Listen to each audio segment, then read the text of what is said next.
It is a sweltering summer afternoon in Dallas, Texas, 1958. Every engineer at Texas Instruments has left for the company's mandatory 2-week vacation. The labs are empty. The hallways are quiet.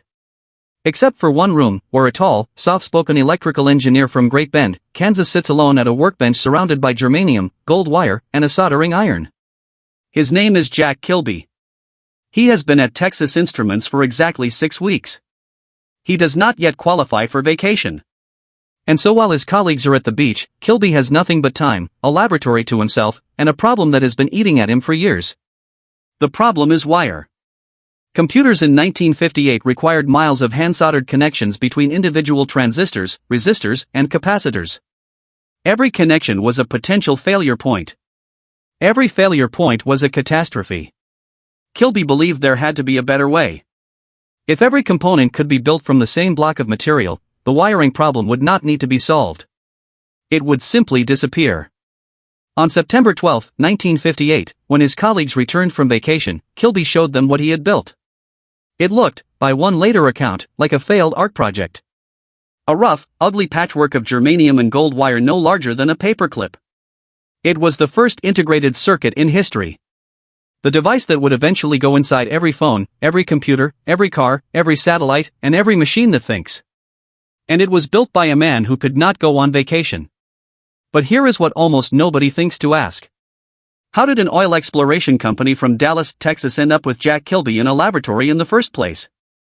How does a business that spent its early years bouncing sound waves off underground rock become the company that invented the microchip? That answer begins in 1930. And it is stranger than anything Kilby built on that workbench. If you find yourself drawn to the stories behind the machines, the engineer who built them and the decisions that changed everything, you are in exactly the right place. Subscribe now, because we go deeper than the headline, all the way down to the circuit board and the person who designed it. In 1930, a physicist named J. Clarence Karcher and an engineer named Eugene McDermott founded Geophysical Service Incorporated in Dallas, Texas. Their business had nothing to do with electronics. It was reflection seismology. They would send sound waves into the ground, read how those waves bounced off underground rock formations, and use the patterns to map where oil was hiding beneath the surface. An explorer named Everett Lee de Gaulier backed the venture with $100,000. The technology worked.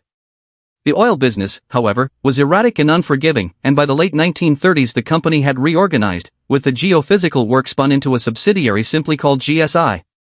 On December 6, 1941, the day before Pearl Harbor, for GSI employees, Eugene McDermott, J. Yerrick Johnson, Cecil H. Green, and H. B. Bates Peacock, purchased the subsidiary outright. They could not have known what was coming the next morning. Within months, the United States was at war, and GSI was being asked to do something entirely different.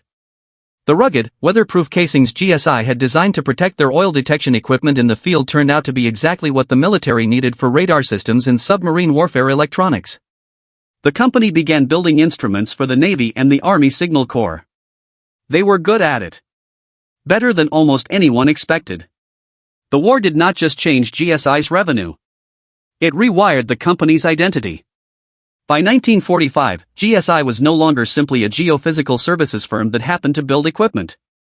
It was an electronics manufacturer that happened to have geophysical roots. The distinction matters because of what walked through the door that November. His name was Patrick Eugene Haggerty. Haggerty was a summa cum laude engineering graduate from Marquette University, a former naval officer, and one of the sharpest strategic thinkers in American industry. He looked at GSI's military electronics contracts and saw something nobody else in Dallas was seeing. The geophysical work was a legacy. The instruments they had built to support it were the future. In 1951, the company renamed itself Texas Instruments. Annual revenue stood at roughly $20 million. In the wider world of American electronics, Texas Instruments was essentially invisible. IBM had not heard of them. The major radio manufacturers had not heard of them. Bell Laboratories certainly did not consider them a competitor. Haggerty intended to change that. He had a strategy, a timeline, and one very specific hire in mind. In 1952, Haggerty recruited a crystal physicist named Gordon Teal away from Bell Laboratories. This was not a casual hire. Bell Labs had invented the transistor in 1947, and Thiel had spent years inside that institution perfecting techniques for growing exceptionally pure semiconductor crystals. He knew the material science of the transistor better than almost anyone outside Bell's own walls. The transistor Bell had invented was made of germanium. Germanium worked, but it had frustrating physical limits. It could not tolerate high temperatures. It was sensitive, unpredictable, and expensive to produce reliably. Everyone in the industry knew that silicon was theoretically superior. Silicon could operate at far higher temperatures, was more abundant, and had better long-term stability. The problem was that nobody had been able to purify silicon well enough to make it behave the way a transistor needed to behave. Thiel was homesick for Texas. Hagerty offered him the chance to build TI's Central Research Laboratory from scratch. Thiel accepted. Here, honest history requires a clarification. A Bell Labs chemist named Morris Tannenbaum fabricated a working silicon transistor in January 1954, approximately 3 months before Thiel's team at TI reached the same milestone. Bell Labs acknowledged the achievement internally but judged the production process unattractive for commercial manufacturing and did not pursue it aggressively. Thiel and chemist Willis Adcock built theirs on April 14, 1954. The difference was not simply priority. The difference was intent. Thiel and Adcock built a silicon transistor that could be manufactured and sold. That distinction is the one that changed the industry. 4 weeks later, Thiel walked into a conference at the Institute of Radio Engineers in Dayton, Ohio. Speaker after speaker had taken the podium that day to explain, with detailed technical reasoning, why practical silicon transistors were years away from reality. The melting point was too high. The material was too reactive. The manufacturing challenges were too severe. Attendees were exhausted by the consensus. Then Thiel stepped up. He said, calmly, that contrary to what his colleagues had described, he happened to have a few silicon transistors in his pocket. Then he reached into his jacket and pulled them out. Working silicon transistors. Already in production. The room went silent. Hagerty's next move was to put that transistor in front of the American consumer as fast as possible. In May 1954, TI designed a prototype transistor radio and went searching for a manufacturer willing to produce it. RCA passed. Philco passed. Emerson passed. Every established radio manufacturer in the country looked at the transistor radio and declined. The only firm that said yes was a small division of an Indianapolis company called Idea, operating under the name Regency Electronics. On October 18, 1954, the Regency TR-1 was announced to the public. By November it was on store shelves, priced at $49.95, roughly $550 in today's money. Consumer Reports assessed the sound quality as adequate for speech and unsatisfactory for music. It did not matter. Approximately 150,000 units sold. The radio fit in a shirt pocket. It introduced the word transistor into the American vocabulary. Teenagers carried it to the beach. Parents heard it in the kitchen. The transistor was no longer a laboratory curiosity. It was a product. TI's revenue grew from $20 million to $92 million across the decade. The company was no longer invisible. But the transistor radio was only the prelude. The main act was waiting in a Dallas laboratory, being assembled by a man who had been left behind while everyone else went on vacation. Jack Kilby's integrated circuit was demonstrated to TI's management on September 12, 1958. The company filed for a patent in February 1959 and debuted the device publicly at the Institute of Radio Engineers convention the following March. Only one company in that room fully understood what they were looking at. Fairchild Semiconductor, where an engineer and physicist named Robert Noyce had been independently working toward the same idea. Noyce filed his own patent for a silicon-based integrated circuit in July 1959. A decade of legal battles followed, ending in cross-licensing agreements and shared recognition. Both Kilby and Noyce are credited as co-inventors of the integrated circuit. But it was Kilby, alone in a Dallas laboratory during a mandatory vacation he was too new to take, who built the first physical prototype. Jack Kilby received the Nobel Prize in Physics in the year 2000. When he accepted it, he said publicly that Robert Noyce, who had died in 1990, would have shared the prize had he lived. 6 of Kilby's original prototypes survive. One of them sits in the Smithsonian Institution. Cold War defense contracts funded TI's semiconductor research through the late 1950s and into the 1960s. The company built airborne radar systems, missile guidance electronics, and laser-guided munitions. Military revenue was the engine underneath every civilian invention. That pattern would repeat itself throughout TI's history. Haggerty, never content to rest, turned to Kilby again in the mid-1960s with a new challenge. He wanted a consumer product that would do for integrated circuits what the Regency radio had done for transistors. Something that would put the new technology in front of ordinary Americans. Kilby, working alongside two engineers whose names rarely surface in popular histories, Jerry Merriman and James Van Tassel, designed a miniature electronic calculator. The project was codenamed Caltech. By 1967 they had a working prototype small enough to hold in one hand. In 1972, TI released the TI-2500 Datameth to the public. 4 years later, the TI-30 arrived on shelves at $24.95 and became the best-selling scientific calculator in history. An entire generation of American students learned to read the word error in blocky red digits. Then came the product that would make Texas Instruments a household name in a way no semiconductor specification ever could. In November 1976, an engineer named Paul Breedlove was handed a budget of $25,000 and given 3 months to answer a single question. Could a chip be made to talk? Working alongside Gene Franz and Richard Wiggins, Breedlove's team developed the TMC-0280, the first single-chip speech synthesizer in history.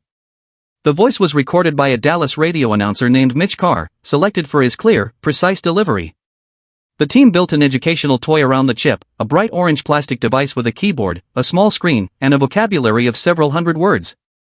A device with a patient, robotic voice that rewarded correct answers and gently encouraged wrong ones. Texas Instruments called it the Speak and Spell. It debuted at the Consumer Electronics Show in June 1978, retailing for $50. 4 years later, Steven Spielberg placed one in the hands of a stranded alien in E.T. the Extraterrestrial, and the Speak and Spell became one of the most recognized electronic objects of the 20th century. In 2009, the IEEE designated it a milestone in the history of electrical engineering. And then Texas Instruments nearly destroyed itself. In 1979, the company entered the home computer market with the TI-99/4, a 16-bit machine bundled with a color monitor for $1,150. The hardware was technically impressive. The strategy behind it was not. In June 1981, TI released the TI-99/4A at $525. What TI did not fully account for was the man sitting across the competitive landscape with a long and specific memory. His name was Jack Tramiel, and he ran Commodore.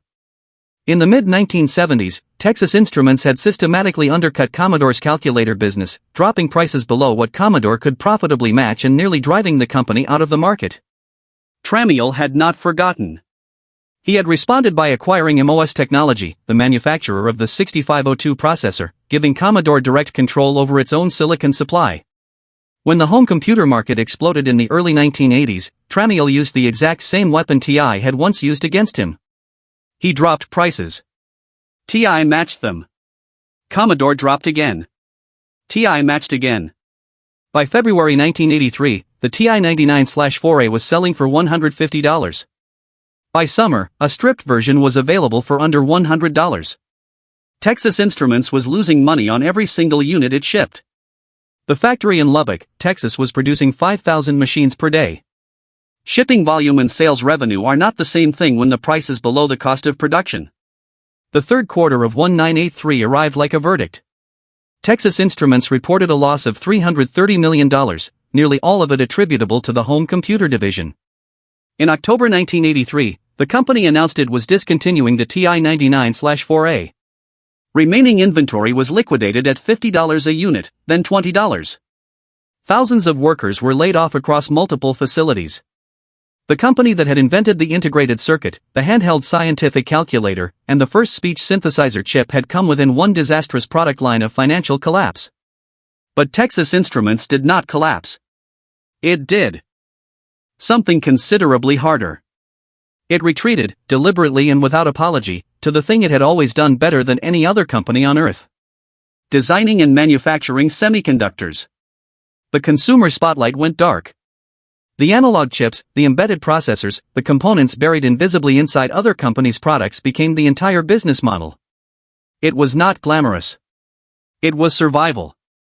And then, quietly, it became dominance of a different kind.